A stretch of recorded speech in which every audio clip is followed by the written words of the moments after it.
ஓம் கணேசாய நமக. பணிவளர்ந்த வணக்கத்துடன் உங்கள் யோகா விஜய். குரு வக்கிர நிவர்த்தி, அந்த ராசி பலன்கள். அதாவது தடுமாறி நின்ற குரு பகவான் தள்ளாடிய நிலையில் இருந்தார் அப்படின்னு சொல்லி ஒரு பேச்சு. எப்படி அப்படின்னு சொன்னால், ஒருத்தர்கிட்ட நாம் உதவி கேட்குறோம், அவர் இல்லைன்னு சொல்லாமல் ஒப்புக்கொள்கிறார். 10 லட்சம் தர்றதுக்கு தயாராகிட்டார். அது உடனே கையில் இல்லை. இந்த ஒரு நாளை குறிப்பிட்டு அத்தனை மணிக்கு வாப்பா தந்துடுதே அப்படிங்கிறாரு. அந்த சமயத்தில் நாமளும் போய் நிற்கிறோம். அந்த சமயத்தில் அவருக்கு ஒன்றும் உடலுக்கு முடியாமல் படுத்த படுக்கையாக இருக்கிறாரு அப்படின்னா நம்ம போய் கேட்கக்கூடிய உதவியை அந்த நிலையில் நம்ம போய் கேட்க முடியாது. அதே போல் இன்னொருத்தர் அப்படின்னு கணக்கு வச்சுக்கிடுவோம். அவர் நல்ல பேர்சன் தான், ஒரு அருமையான பேர் வழி தான். ஆனாலும் அவர்கிட்ட சில குணம் என்ன அப்படின்னு சொன்னால், நல்ல சந்தோஷமாக இருந்தாலும், ரொம்ப ஒரு அசௌகரியத்தில் இருந்தாலும் நல்ல தண்ணி போடுற பழக்கம் இருக்குது. அதாவது நல்ல மது அருந்தக்கூடிய பழக்கம் உடையவர் அப்படின்னு வச்சுக்கிடுவோமே. அவர்கிட்டையும் நாம் இதே போல் நிற்கும் பொழுது ஏதோ ஒரு சந்தோஷமான சமாச்சாரம் கேள்விப்பட்டு ஃபுல் போதையில் இருக்கிறாருன்னா, அப்போ நம்ம போய் நம்மளுக்கு வேண்டிய உதவியை பெற்றுக்கொண்டு வர இயலாது. அது ஒரு சில இடங்களில் அப்படி இருக்கும்போது நான் எப்பப்பா சொன்னேன் அப்படின்றவர் அந்த மாதிரி இருக்கும். இப்படியெல்லாம் சில சம்பவங்கள் நடைமுறையில் நடந்திருக்கு. இது ஒரு உதாரணத்துக்காக சொல்கிறேன். அதுபோல் வக்கிரம் என்ற நிலையில் இருக்கக்கூடிய கிரகங்கள் தன்னிச்சையாக எதையுமே செய்ய முடியாது. மற்ற கிரகங்கள் கூட்டு கிரகங்களுடைய தன்மையை வச்சு அவர் சில அதிகார வரம்புக்கு உட்பட்டு சில யோகங்களை கொடுக்கலாம், சில அவயோகங்களையும் கொடுக்கலாம். இந்த தருணத்தில் இங்கே குரு பகவான் தனிமையில் தான் இருக்கிறார். பொதுவாகவே அந்தணன் தனித்து நின்றால், அந்தணன் என்றால் அந்த இடத்துல குருவை அந்தணன் அப்படின்னு ஒரு வழக்கு சொல் உண்டு. அந்தணன் தனித்து நின்றால் அவதிகள் மெத்த உண்டாம் அப்படின்னு ஒரு கணக்கு இருக்கு. அந்த ஜோதிட கணக்கின்படி இவர் தனியாகத்தான் நிற்கிறார். அதாவது தனியாக நின்று தள்ளாடிய குரு பகவான் அப்படிப்பட்ட இதில் இருந்ததனால, இப்போ ஒரு உதாரணமாக கும்பராசியில் சனி யோகச்சனியாக இருந்தார். அவர் சொந்த வீட்டில் அவருக்கு யோகத்தை கொடுக்கக்கூடிய அமைப்பில் இருந்தாலும் அவர் 2 வருஷமாக வக்ர நிலையிலேயே காலத்தை போய்கிட்டார் என்ற காரணத்தினால கும்பராசிக்கு எதுவும் கொடுக்க முடியாமல் போயிடுச்சு. அதே போல் மிதுன ராசியில் குரு இருக்கின்றார், தனியாக இருக்கின்றார். இதுவும் இவர் மிதுனத்துக்கு பயிற்சி அடைந்து அங்கேருந்து டெப்டேஷனில் கடகத்துக்கு போய் அங்கே வக்ரமாகி மீண்டும் மிதுனத்துக்கு வந்தவர் வக்ரத்திலேயே காலத்தை போய்கிட்டார். இப்போ ஒரு கிட்டத்தட்ட வக்ர நிவர்த்தி அடைந்து இருக்க போகிறாரு. இந்த காலகட்டம், இந்த நிலையில் வக்ர நிவர்த்தி அடைந்து விடுகின்றார். விஸ்வாவசு வருஷம் பங்குனி மாதம் 3ஆம் தேதி, ஆங்கிலத்துக்கு 17/3/2026 செவ்வாய்க்கிழமை பகல் 10 மணி அளவில் புனர்பூசம் நட்சத்திரம் 1ஆம் பாதத்தில் வியாழன் வக்ர நிவர்த்தி. இதுதான் பஞ்சாங்கத்தில் சொல்லக்கூடிய செய்தி. அதாவது வியாழன் என்று சொல்லக்கூடியது குரு அப்படின்னு நாம் ஷார்ட்டாக பேசுகிறோம். பொன்னன் அப்படின்னு சொல்லலாம், பிரம்மன் அப்படின்னு சொல்லலாம், அந்தணன் என்றும் சொல்லலாம். இவருக்கு இந்த மாதிரி பெயர்கள் உண்டு. இந்த வகையில் அந்தணன் ஆகிய அந்த குரு பகவான் தனித்து நின்ற காரணத்தினால பாதிக்கப்பட்டது பாதிப்படைந்த சில ராசிகளில் மிதுனமும் ஒன்று. அந்த மிதுனத்தில் இருந்ததுனால கடகம் பக்கத்து வீடு. இந்த கடக ராசியில் பிறந்த உங்களுக்குத்தான் இந்த வக்ர நிவர்த்தி எப்படி அப்படின்னு பார்க்க போகிறோம். 12ஆம் இடத்துல இருந்தால் சுப விரயங்கள் ஏற்பட வேண்டும் அப்படிங்கிறது அர்த்தம். அவர் வக்ர நிலையில் இருந்ததுனால சுப விரயத்திற்கு பதிலாக சில பேருக்கு ஒரு வேலை வாய்ப்பு செலவுகளாகவோ, தொழில்துறையில் செலவுகளாகவோ, வியாபார முதலீட்டு காரணமாகவோ செலவுகள் ஏற்பட்டிருக்க வேண்டும். இந்த செலவுகளினால் நல்ல பலன் எப்பொழுது கிடைக்கும் அப்படிங்கிறது தான் இந்த கணக்கு. அது 17/3/2026 காத்தால 10 மணிலிருந்து அந்த யோகத்தை செய்ய ஆரம்பிப்பார். ஏற்கனவே செலவழிச்சதுக்கு உண்டான பலன் வேணும் இல்லையா? அவர் இப்போ அதிசார ஓட்டத்துக்கு ஓடியாரார். எப்பயுமே வக்ர நிவர்த்தி அடைந்த கிரகங்கள் அதிசார ஓட்டத்துக்கு தயாராகிடுவாங்க, விட்ட இடத்த பிடிக்கணும் இல்லையா அப்படின்ட்டு. இந்த முயற்சி இவர் கடகத்தை நோக்கி, உங்களுடைய ராசியை நோக்கிய பயணத்தில் இருக்கின்றார். இந்த பயணமானது வருகிற மே மாதத்தில் நிறைவு பெறும். அங்கே உண்மையிலேயே உச்சம் அடைவார். அந்த உச்சம் உங்களுக்கு ரொம்ப யோகத்தை கொடுக்கும். அதற்கு முன்னால் இப்போ ஒரு ரிகர்சல் யோகம் போல இந்த நாடகங்கள்லாம் அரங்கேற்றும் பொழுது ஃபைனலாக ஒரு ரிகர்சல் பண்ணிடுவோம் அப்படிம்பாங்க. ரிகர்சல்லாம் ஒத்திகை, இப்படித்தான் இருக்கணும் அப்படின்னு ஒரு மாதமாக அந்த நடிப்பை நடித்து காட்டி வசனம் பேசி காட்டி செஞ்சுருப்பாங்க. ஃபைனல் நாளைக்கு ஸ்டேஜ் ஏறணும். அதனால் இன்றைக்கு ஃபைனலாக ஒரு நல்ல ஒரு போட்டு காட்டிடுவோம் அப்படின்னு அந்த ஒத்திகை நடத்தி காட்டுவாங்க. அது அந்த வேஷத்துக்குரிய ட்ரெஸ் இல்லாமல் நார்மலான ட்ரெஸ்ஸில் அந்த மாதிரி கண்ணுவாங்க. அது முதல் என்னென்னா உஷார் ஆயிருந்தாங்க. நாளைக்கு இப்படித்தான் அந்த ட்ரெஸ்ஸு போட்டு இப்படி நடிக்கும்போது இப்படி இருக்கணும் அப்படிங்கிறது அந்த ஷோக்கு வந்துடும். அதுபோல் இந்த குரு பகவான் உங்களை நோக்கிய பயணத்தில் வந்து கொண்டிருக்கிறார். உங்கள் வீட்டுக்கு அவர் வந்த உடனே அவர் உச்சம் பெறுகின்றார். ஆக உங்களுடைய ராசியில் அவர் உச்சம் பெறுவது ஒரு பெரிய யோகம். இது 12 ஆண்டுகளுக்கு ஒரு முறை வரும். இது குருப்பெயர்ச்சியின் போது பார்ப்போம். இப்போ அந்த வக்ர நிவர்த்தி அடைந்த பலன்கள் என்ன அப்படின்னு சொன்னால், ஏற்கனவே உங்களுக்கு கொடுக்க முடியாமல் தவித்து கொண்டு வந்த சுபகாரியங்களை வெற்றிகரமாக கொடுப்பார். குறிப்பாக சுபகாரியங்கள்லாம் என்ன? கோவில், தீர்த்த யாத்திரை, தெய்வ தரிசனம், பாக்கி சாக்கிகள் இதெல்லாம் முடித்து வைக்கக்கூடிய வகையில் இப்போ கோவிலுக்கு நேர்த்திக்கடன் போட்டிருப்பீங்க. அந்த நேர்த்திக்கடன் அதன் மூலமாக ஒரு காரியம் நடந்திருக்கும். அதை போய் கண்டிப்பாக செய்யணும் அப்படிங்கிற கணக்கை வெற்றிகரமாக கொடுப்பார். ஏன்னா பாக்கியாதிபதி ஆகிய குரு பகவான், அந்த பாக்கியாதிபதி பாக்கிய ஸ்தானத்திற்கு 4ஆம் இடத்திலே இருக்கின்ற காரணத்தினால, வக்ரம் நிவர்த்தி அடைந்திருக்கின்ற காரணத்தில் காரிய சாதனையை செய்து காட்டக்கூடிய வகையில் அது அமையும். இன்னும் சில பேருக்கு திருமண பிராப்தம் ஆசிலேஷன்லேயே ஓடிக்கிட்டு இருக்கும். முடிப்போமா வேண்டாமா, இந்த பொண்ணு சரியாக வருமா வராதா, ஜோசியர் இது 65% பொருத்தம் இருக்குன்னு சொல்லிட்டார். அப்போ குடும்பத்தை நீங்கள் பார்த்துக்கங்க அப்படின்ட்டார்.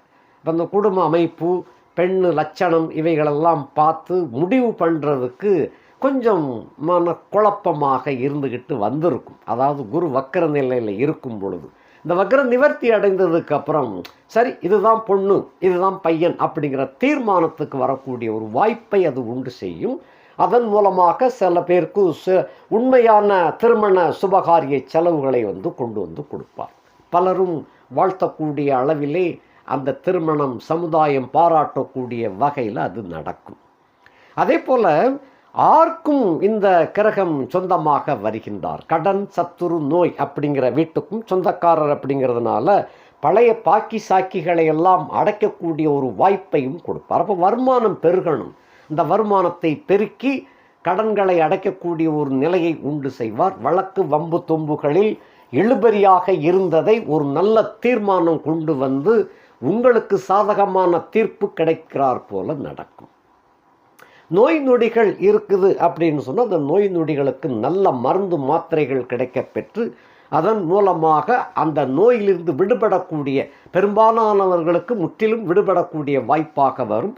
சில பேருக்கு மட்டும் பாதி அளவு உடல் நலம் தேரும் அப்படிங்கிற கணக்கில் வரும். ஏன்னா இப்போ ஒரு வயசு வந்தவர்கள் 60 வயசை கடந்த கடகராசிக்காரர்களுக்கு பாதி அளவு உடல் நலம் தேரும்னு தான் சொல்ல முடியும். முழுசாக அந்த நலம் சரியாயிரும்னு சொல்ல முடியாது. அதுவே 60க்கு கீழே உள்ளவர்களுக்கு முற்றிலும் குணமாகக்கூடிய ஒரு வாய்ப்பாக அது மலரும். ஆக கடன், சத்துரு, நோயிலிருந்து விடுதலை கிடைக்கக்கூடிய ஒரு வாய்ப்பை இந்த வக்ர நிவர்த்தி குரு பகவான் கொடுப்பார். இது 6, 9க்கு அதிபதியாகி 12ஆம் இடத்திலே இருந்து வக்ர நிவர்த்தி அடைந்த காரணத்தினால இனி வரிசையாக பார்க்கலாம். 1ஆம் இடத்திற்கு 12ஆம் இடத்திலே இருக்கின்ற காரணத்தினாலே செலவுகள் அதிகமாகவே ஏற்படும். நல்ல செலவுகள். இப்போ ஒரு இடத்த வாங்கி போடணும்னு நினச்சிருப்பீங்க, ரொம்ப நாளாக நினச்சிக்கிட்டு இருப்பீங்க, அதுக்கு வாய்ப்பே இல்லாமல் போயிருக்கும். கடகராசிக்காரங்களுக்கு ஏற்கனவே அட்டமச்சனி கடுமையாக இருந்துச்சு, அதை வாங்க முடியாமலும் போயிடுச்சு. போட்டியாளர் அதை தட்டிட்டு போயிருப்பார், நல்ல விலை கொடுத்து அருமையாக தட்டிட்டு போயிருப்பார். அதாவது 40 லட்சம் பெறக்கூடிய ஒரு இடம்னு வைங்களேன், அதை 40 லட்சத்துக்கு 35 லட்சத்தில் அவர் தட்டிட்டு போயிருப்பார். நீங்கள் 30 லட்சத்துக்கு கேட்டுக்கிட்டு இருந்தீங்க, அது எதிராளி கூட ஒரு 5 லட்சத்தை கொடுத்து தட்டி போயிட்டார். இந்த மாதிரி நடந்திருக்கும். அப்போ இப்போ குரு வக்கர நிவர்த்தி அடைந்த பின் என்ன செய்யும்? 6ஆம் இடத்தை பார்த்துக்கிட்டு இருக்கிறார். ஆகையினால மேற்கொண்டு கடனையாவது வாங்கி நல்ல இடம் கிடைச்சிருக்கு அப்படிங்கிற ஒரு வாய்ப்பை கொடுத்து அந்த நிலத்தை முடிக்கக்கூடிய ஒரு வாய்ப்பை, അല്ലെങ്കിൽ ஒரு வீடை விலைக்கு வாங்கக்கூடிய ஒரு அருமையான யோகத்தை இந்த வக்கர நிவர்த்தி கொடுப்பார். இப்படிப்பட்ட யோக அமைப்பில் ஓடிக்கொண்டு இருக்கும். அதே போல் 12ஆம் இடத்துக்கு 1ஆம் இடத்தில் அவர் இருக்கின்ற காரணத்தினால், 12ஆம் இடத்திற்கு 1ஆம் இடத்திலே அவர் இருக்கின்ற காரணத்தினாலே இந்த செலவுகள் உங்களை பாதிப்படைய செய்யக்கூடிய வகையில் அது இருக்காது.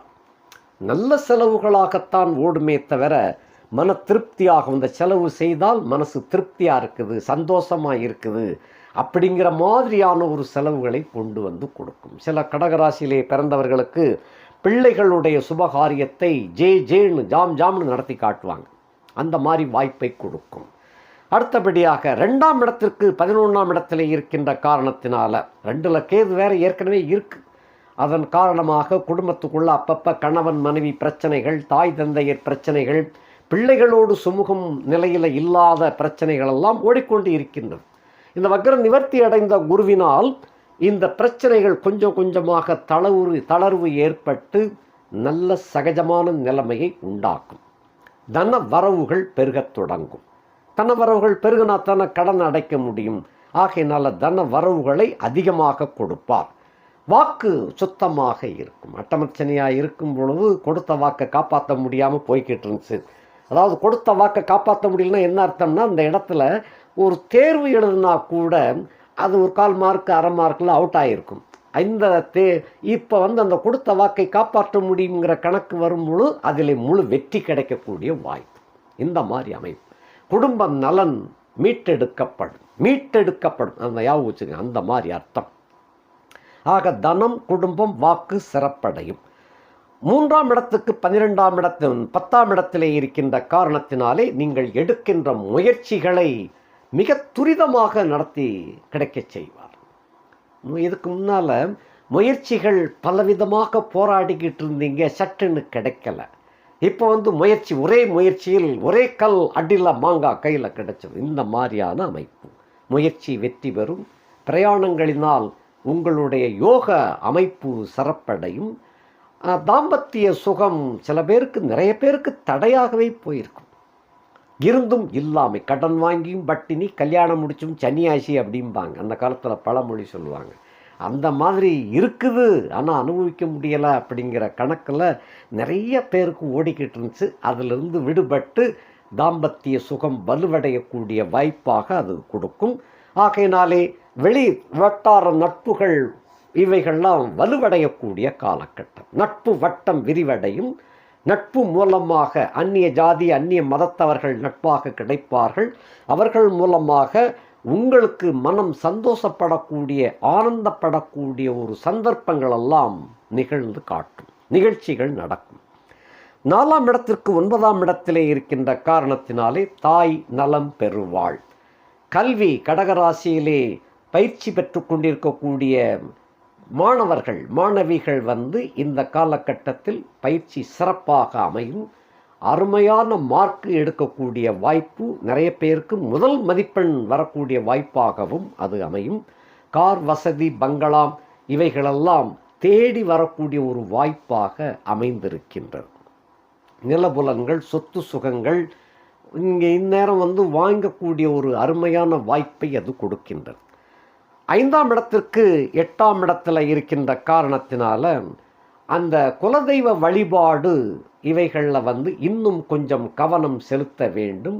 அதில் கவனம் செலுத்தி அதில் உள்ள வழிபாட்டு முறைகளை சிறப்பாக செய்யும் பொழுது புத்திர பாக்கியம் நிறைய பேருக்கு இல்லாமல் இருந்துச்சு. அந்த புத்திர பாக்கியம் இப்போ கிடைக்கக்கூடிய ஒரு சந்தோஷமான செய்தி கிடைக்கும். அந்த கடகராசியில் பிறந்தவர்களுக்கு திருமணமாகி ஏற்கனவே கண்டச்சனி அட்டமச்சனியை தாண்டி வந்துட்டீங்க. இவைகளில் அந்த எதிர்பார்த்த சந்ததி விருத்தி, சந்ததி வம்ச விருத்திங்கிறதுக்கு எந்த குழந்தையும் பிறக்காமல் இருந்து தட்டழிஞ்சிருப்பீங்க, தவிச்சிருப்பீங்க. பல கோவில்கள், பல ஜோசியர்களெல்லாம் பார்த்து என்னென்னமோ பண்ணி ஒன்றும் பலிக்கலை அப்படின்னு ஏங்கி காத்து கொண்டிருக்கக்கூடிய கடகராசியில் பிறந்தவங்களுக்கு இந்த வக்ர நிவர்த்தி குரு பகவான் நிச்சயமாக நல்ல செய்தியை கொடுப்பார். அது குலதெய்வ வழிபாட்டிலேயே அது கிடைக்கும். நீங்கள் குலதெய்வம் கோயிலில் போய் தரிசனம் பண்ணிக்கிட்டு இருக்கும்போதே நல்ல செய்தி அங்கேயே கிடைச்சிடும். அந்த மாதிரி இருக்குது. அது போக உறவினர்கள் சம்பந்தப்பட்ட வகையில் இன்னும் கொஞ்சம் குழப்பம் இருக்கத்தான் செய்யுது. அது இன்னும் ஒரு 2-3 மாதம் கழித்து சரியாகக்கூடிய ஒரு வாய்ப்பாக அது விளங்கும். சொந்த பந்தங்கள் உங்களை தேடி நாடி வரக்கூடிய காலம் வெகு தொலைவில் இல்லை, மிக விரைவாக வந்து சேரக்கூடிய வாய்ப்பு உண்டு. அடுத்து 6ஆம் இடத்திற்கு நேர் 7ஆம் இடத்தில், அது ஏற்கனவே பார்த்தோம், கடன் சத்துரு நோய்கள் விலகக்கூடிய வாய்ப்பு. 8ஆம் இடத்திற்கு 7ஆம் இடத்திற்கு 6ஆம் இடத்திலே இருக்கின்ற காரணத்தினால 7ஆம் இடத்திற்கு 6ஆம் இடத்துல வக்ர நிவர்த்தி அடைந்த குரு என்ற காரணத்தினால திருமணம் இவைகள் ரொம்ப சிறப்பாக நடக்கும். நல்ல அதாவது ஊர் மெச்சக்கூடிய அளவிலே திருமண வாய்ப்புகள் தேடி வரும்.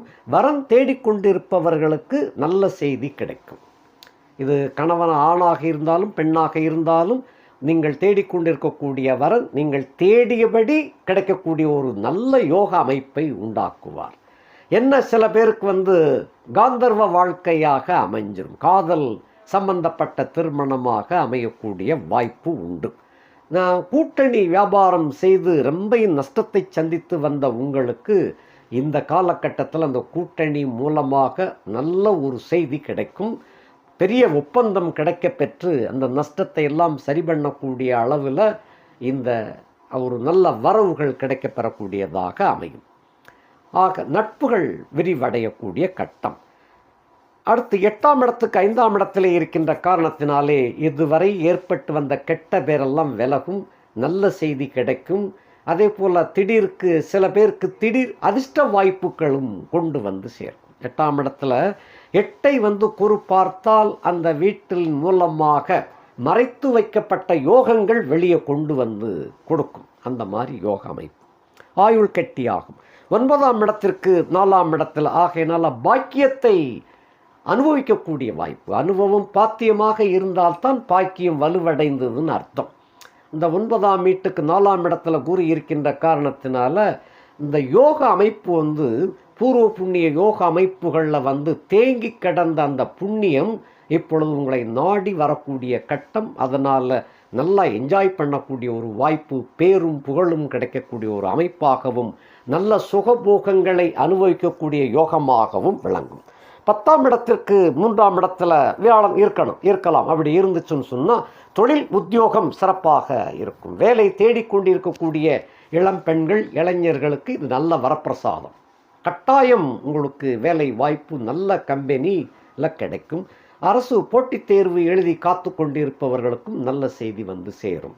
அந்த மாதிரி இருக்குது. ஆக தொழில் வியாபாரம் வெளிநாட்டோடு தொடர்பு கொள்ளக்கூடிய நல்ல வாய்ப்பாகவும் அபமிரிதமான அந்த வரவுகளை கொடுக்கக்கூடியதாகவும் அமையும்.